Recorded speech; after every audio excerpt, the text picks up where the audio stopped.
ඊතලෙන් විදින්න ඕනේ අස්සලෝමේ පලාගෙන යන්න. පුළුවන් බොහොම අමාරුයිනේ.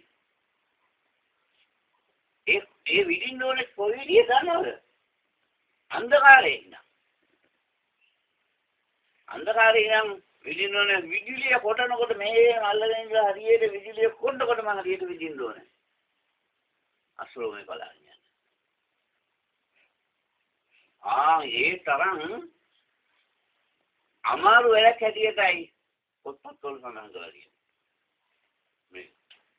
ඒ පොත්පත් ලියපුන්ට ඒ නොකරපුන්ට මේක මට නම් ලේසි වැඩක්. සපාන්නේ යන්න තියෙන එක. බොහොම ලේසි දෙයක්. මිනිසුන්ට නොකරපු එක අනිකුන්ට කරගන්න ඉඩ දෙන්නේ නැතුව සසරින් ඈතර වෙන්න ඉඩ දෙන්නේ නැතුව සසරින් ඈතර වෙන්න ඉඩ දෙන්නේ නැතුව නොකරන තැනට පාර හදන්න ඕන හින්දා ඒකේ ජීවිතොම මට නම් එහෙම එකක් තේරෙන්නේ නැහැ. මේ ලෞකික ජීවිතේ ගෙනියන ඒවා තමයි උගකම. මම කියන්නේ නම් මෙහෙ මට්ටමේ හැටියට පොඩි ළමයි ඉපදිච්චනේ නම් විශ්වවිද්‍යාලයෙන් අවසන් වෙනකන් එළියට දාලා අද කෝටි ලක්ෂ ගණන් ඉන්නවනේ. මේ කෝටි ගණන් ඉන්නව ලෝකේ. නේද? බුදුන් නැති උනා උපල්දායි.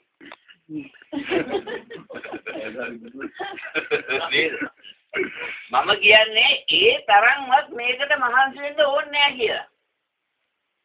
බුද්ධත් කියලා. මට උපාධියක් ගන්න කරනවා. ගෙදර නම් ඉතින් ඔක්කොම උපාධිකාරියෝ.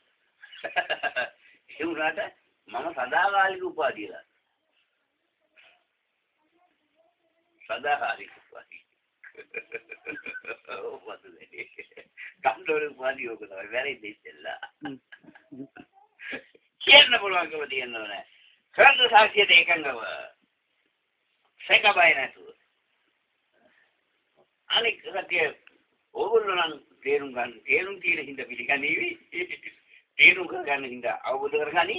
අනික ලෝකේ ඉන්නේ කික්කත් මුඩ පිස්සු කියනවා. අනික පිස්සුද කිව්වොත්. ඒකයි මම මෙතන උගන්වන්නේ. නියම විශ්වවිද්‍යාලේ. විශ්වෙන් ඈතර වීමේ.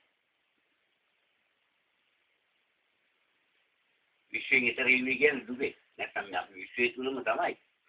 මේ ඇඟ ද්‍රව්‍ය මූලයේ රුචිති බලති ලෝකෝ කැදෙන මිනන ලෝකේ ඒ ලෝකේ ස්වභාවය ඒ ස්වභාවයෙන් ඔබට යනවා. තමයි කැඩෙන්නේ නැහැ, විනෙන්නේ නැහැ, විනාශ වෙන්නේ නැහැ, නැති වෙන්නේ නැහැ.